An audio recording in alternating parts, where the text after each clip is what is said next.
Hi, and thank you for joining us for this presentation. My name is Hasham, and we'll be joined shortly by Mahesh Ramchandani. Today, we'll explore a method to unify heterogeneous electronic healthcare record systems utilizing text embeddings. So one issue in the medical field today is that EHRs are stored in a lot of different formats, from ICD-9 to FHIR, depending on the provider. And for unification tasks, we need to manual code mapping is required to map the data together for each individual EHR, which isn't extendable to new clinics or hospital systems. So the current state of the art is to utilize code-based embeddings to learn the representations over the EHR. This also is not extendable to new EHRs as it's being code-dependent. So now let's explore description embedding. Description embedding is a code-agnostic embedding method utilizing the code description. And instead, this creates an embedding using the text description for the vector space to map the EHRs together. And this was shown in the paper to have similar/better performance than code embedding. Now, this is also extendable to multiple EHRs without retraining. So as shown here on the bottom right-hand side, we can have a neural text encoder shared across multiple institutions or actually being used by both institutions in the pooled example. Additionally, we can do different code embeddings to embody more information into this text that we'll be encoding. So prior to starting this work, we set a few hypotheses after reading the paper. And the first is that description embedding performs as well as code embedding for mimic prediction tasks. The second hypothesis is the same as the first, except for EICU. And the third hypothesis is DescEmb can perform as well as code embed for pooled EICU and mimic on prediction tasks. Now let's get to the fun part, data and modeling. For the data, we use both mimic and EICU data, and we pre-process the data sets accordingly. So these are pretty large data sets, about 6.25 gigabytes each, and we pre-process it to only include patients who were in the ICU and pre-process it further based off of additional metrics. So like patients older than 18 who remain in the IC for 12 hours or more, and much more than that. We also did label processing too.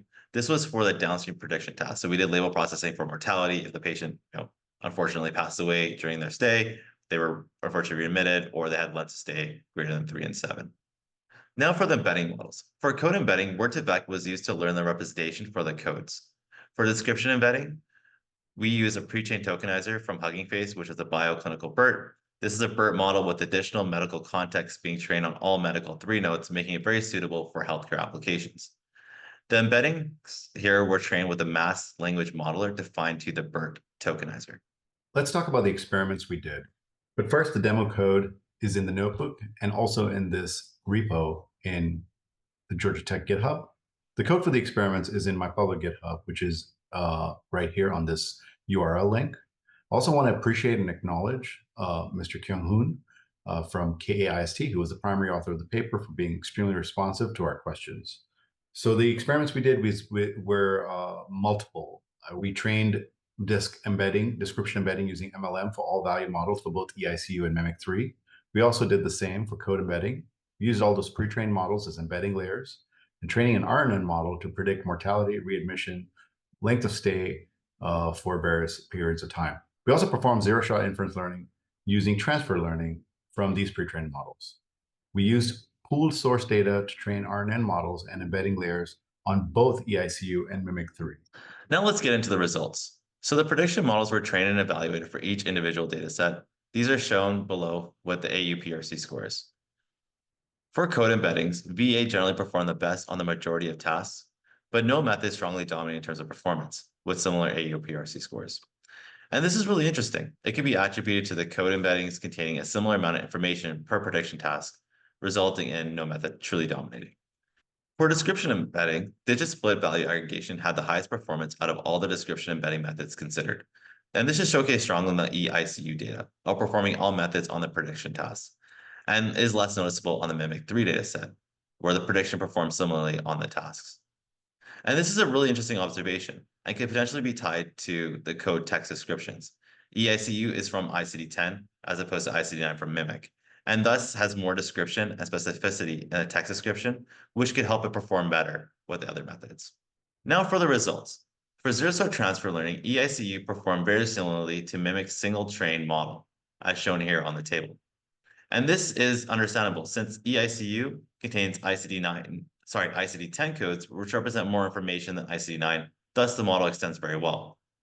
Obviously, the converse cannot be true, So we can see this on the other side of the coin, where the transfer learning of EICU model actually performs worse due to the same argument. In general, pooled learning performs similarly for Mimic 3 on all tasks, showing description embedding can achieve similar performance than code embedding. However, this is way more noticeable on EICU, where the description embedding actually performs slightly better than the code embedding overall, and we can see that here and throughout. This was also shown in the researchers' findings and showcases that description embedding can be a powerful unification method for electronic healthcare data. Is the paper reproducible? Yes. Results prove that description embeddings can be utilized and achieve similar performance to code embeddings for EHR unification tasks. The only drawback I find is that description embedding is much more complex and has higher compute requirements to train. So if you're not going to need multiple EHR codes, I would stick with code embedding just to keep it simpler. What was easy, hard? What was easy? Well, paper was very easy to read, very well written, and very interesting. Also, the data was very clean and easily available. What was hard was the code for the paper, was incomplete and had bugs. Like I said, the primary author definitely helped us out in pointing us in the right direction. We also needed to be very organized and have the right hardware to train the models. Suggestions for the author. The paper uses ICD-9 and ICD-10, unites those. And it would be interesting to try more different EHR codes to see whether description embedding can be put to the test. For reproducers, please use the best hardware. We had state-of-the-art 4090 RTXs at home, and we, just be prepared to do several model trainings, be organized, automate things so you can run things while you're away, at work or asleep. Lastly, I'd like to thank everyone, Dr. Sun, all the fantastic TAs for a wonderful class for Big Data for Health at Georgia Tech. We learned a lot, and we appreciate you. Thank you.